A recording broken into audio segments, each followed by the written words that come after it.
Il n'a jamais été trop tard, de Lola Lafont, lu par l'autrice.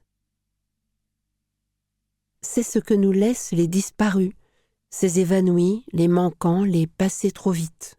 Un puzzle de mots qu'on aura à partager.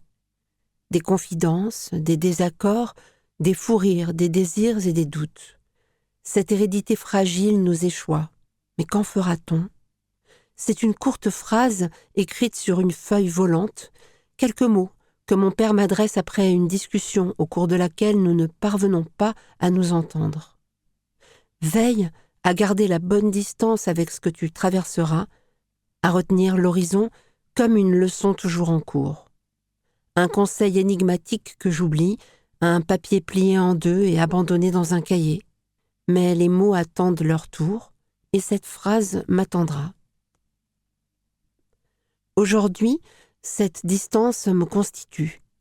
Elle est pesante parfois, une empêcheuse de joies immédiates qui laisse un peu à part, de côté.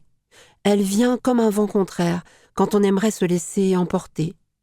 Mais aussi, cette distance est une respiration, une façon de ne pas être prise par un élan qui ressemblerait à un mouvement de foule, une tentative de conserver un espace en soi imprenable.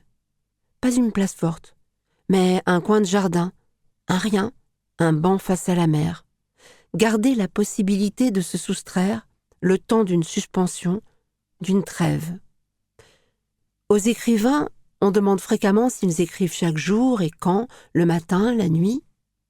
J'écris quand je ne sais pas si je saurai un jour. Ces pages ne sont pas le lieu d'un territoire que j'imagine conquis, d'un terrain marqué de certitude.